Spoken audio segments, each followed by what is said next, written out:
Y entonces ahora viene por qué yo escribí esta ponencia. Cerrar la puerta del horno y partir. ¿Todavía están despiertos? ¿Hay alguien despierto del otro lado? Sí, sí, están atentos.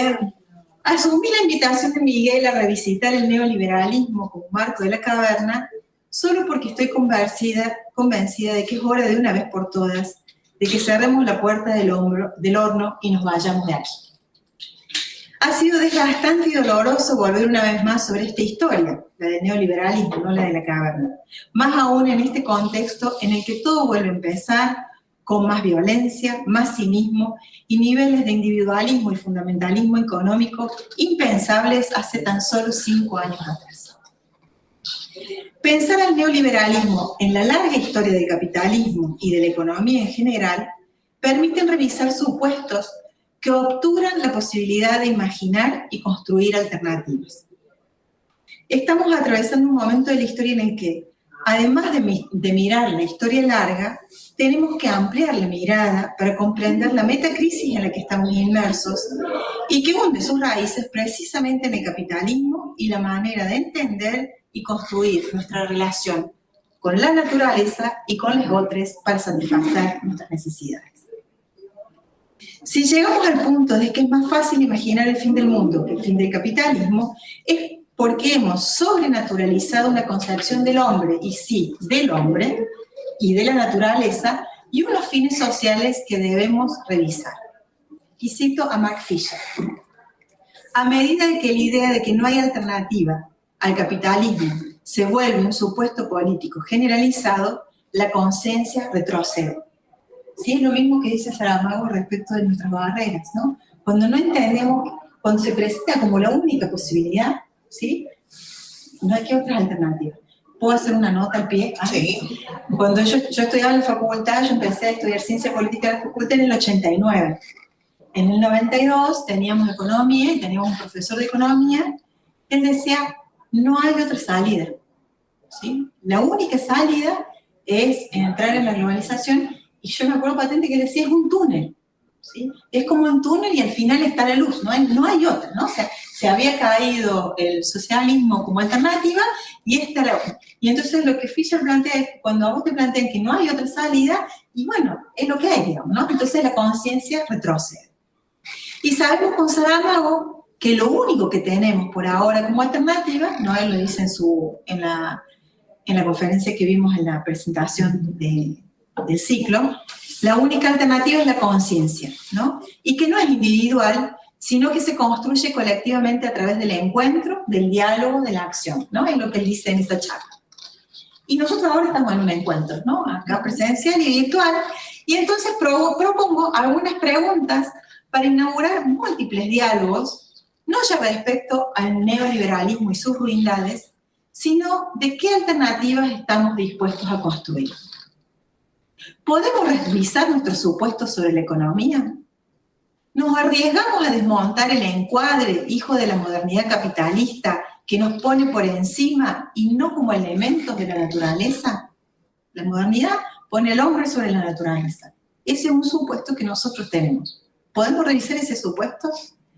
¿Vamos a seguir repitiendo que los hombres son egoístas por naturaleza y tienen una propensión intrínseca a maximizar el propio interés, el principio de la economía clásica del mainstream?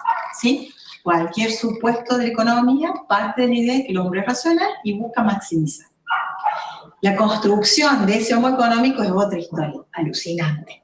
Pero vamos a dejar para después. Ay, quedaron tantas cosas. Más como 6 charlas que este aviso. ¿Podemos discutir que el objetivo de la economía sea el crecimiento económico sin considerar los límites que impone la propia subsistencia del planeta? ¿No? Hay una cita que circula bastante ahora que dice, y creer que podemos crecer infinitamente en un planeta finito es de locos o de economistas. ¿Hasta cuándo vamos a esperar que el crecimiento resuelva la desigualdad si ya dio muestras de que la riqueza que se genera se concentra en pocas manos?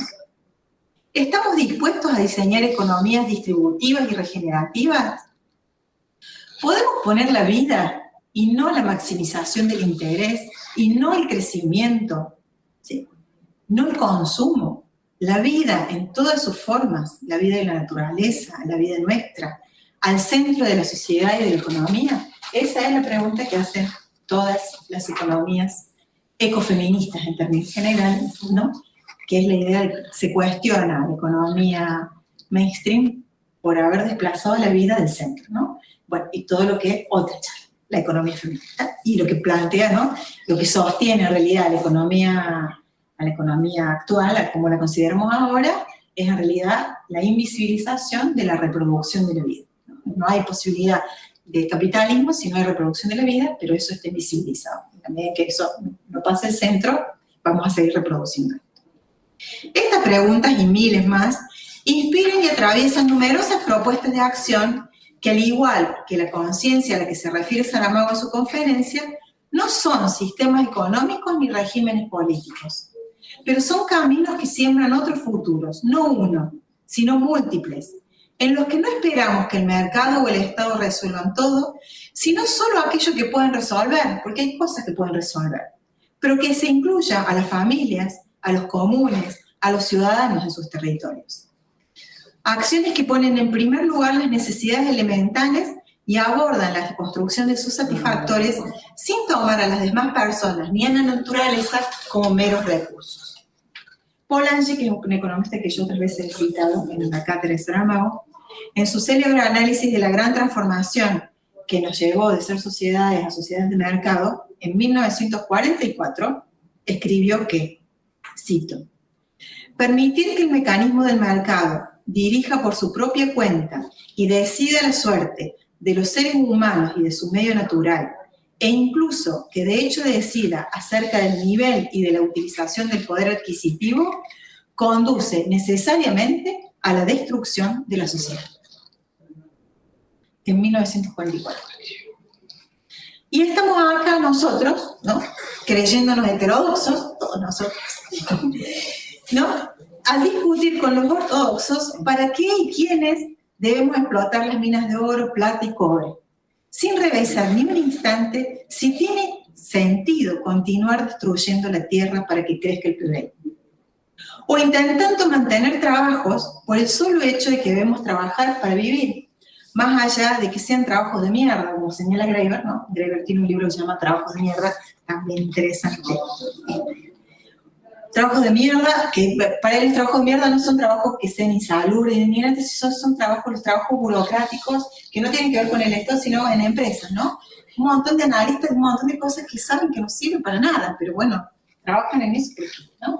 O vendiendo, y él hace todo un análisis sobre eso, ¿no? O denigrantes que conducen a la autoexplotación para garantizar esos trabajos niveles de consumo que son absurdos. Ni qué decir, ¿no? Estoy hablando ahí en el primer lugar, lo del PBI y tiene que ver con lo de la explotación de las minas, con esto de entender a la naturaleza como la fuente de recursos, o entender la propia autoexplotación o la explotación de otros, ¿no? Que es el otro elemento que pone Polanyi, y el tercero que es el dinero. Para él ni dinero, ni tierra, ni personas son medios, ¿sí? Sino que son elementos que constituyen las relaciones sociales. Entonces nunca pueden ser utilizados para otra cosa. Y el dinero tampoco, ¿no? O sea, el dinero es un medio, nunca puede ser un fin en sí mismo, ¿no? Y nosotros acá estamos asistiendo, y voy a decir mucho más porque me voy a enemistar con algunas personas, a cursos de introducción financiera en las escuelas, ¿no? Como si el dinero y su reproducción valieran en sí mismos y no por lo que quitan o permiten comprar en la lógica del mercado.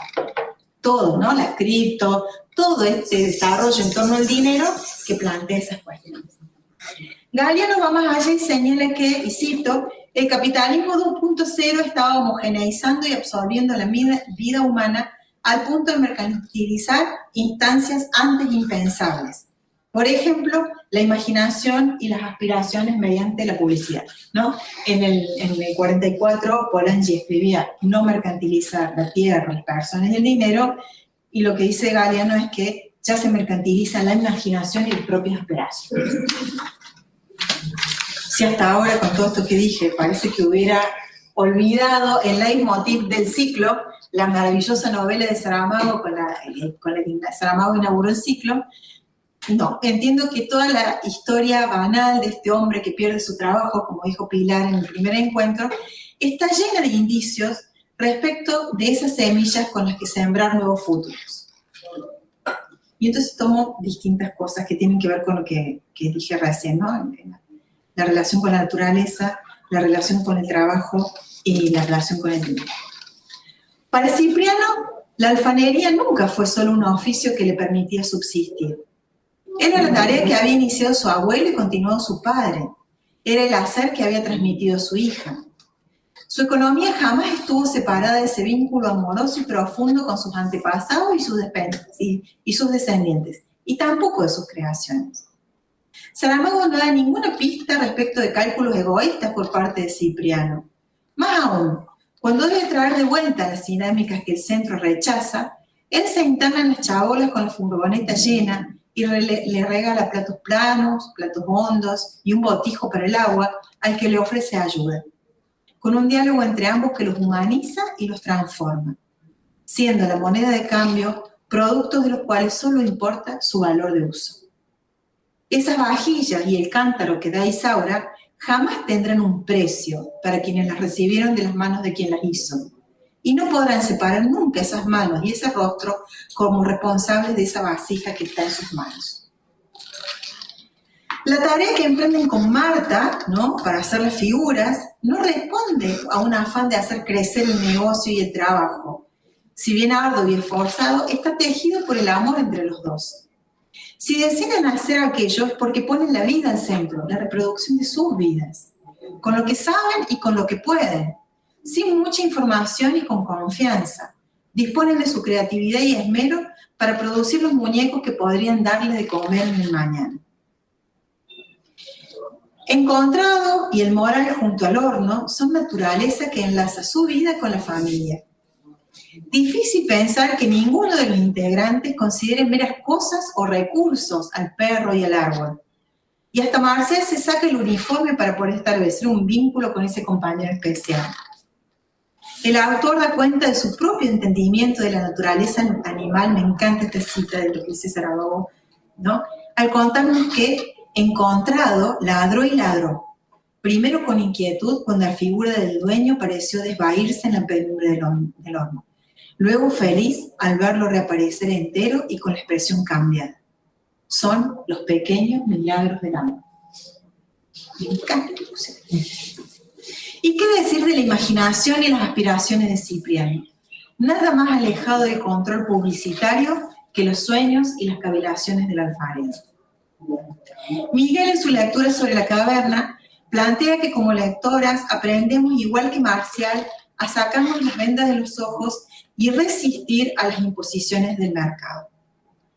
Pero después de recorrer estos pocos pasajes que cité recién, hay muchos más, me pregunto, ¿Cipriano y Marcial nos enseñan solo a resistir?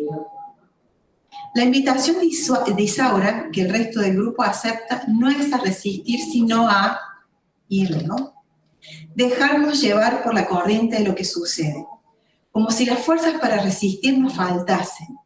Pero de pronto comprendemos que el río se ha puesto a nuestro favor. Nadie más se ha dado cuenta de eso, solo nosotros. Quien mire creerá que estamos a punto de naufragar, y nunca nuestra navegación fue tan simple. Esto para mí es lo más revelador de la novela en este momento particular de mi vida. Dejarnos llevar implica superar lo que Fisher, citando a Wendy Brown, llama la melancolía de izquierda. Y consiste en que, y cito a Wendy Brown, hemos llegado a amar nuestras pasiones y razones de izquierda, nuestros análisis y convicciones de izquierda, más de lo que amamos al mundo existente que supuestamente queremos modificar. Y el mundo que queremos modificar está aquí, esperándonos, en los miles de desechables que requieren horizontes comunes para dejar de matarse entre sí, en territorios y pueblos prontos a ser sacrificados que necesitan ser visibilizados, en el clamor por la soberanía alimentaria que nos permita dejar de envenenar los campos y producir alimentos saludables. en estudiantes dispuestos a dejarse interpelar por nuevos desafíos y ser invitados a desafiar los cuentos y películas apocalípticos que les quitan hasta la capacidad de imaginar otros futuros. Descubierto el secreto de la abeja, se nos cuenta que, y cito en la novela, después que que Cipriano piensa y cuenta cuál es el secreto, dice el escritor, el narrador, estas son cosas para quien sabe, pensó Cipriano Alcor, sin conseguir callar su desasosiego interior. En todo caso, decimos nosotros, otros hicieron menos y presumieron de más. Como Cipriano, y gracias a él, nosotros conocemos el secreto de la abeja. Y podemos presumir de más explicando sus orígenes y las calamidades que acarrea. Pero entiendo que estamos siendo invitados a hacer más, con la certeza de que, dice Fisher, partiendo de una situación en la que nada puede cambiar, todo resulta posible una vez más.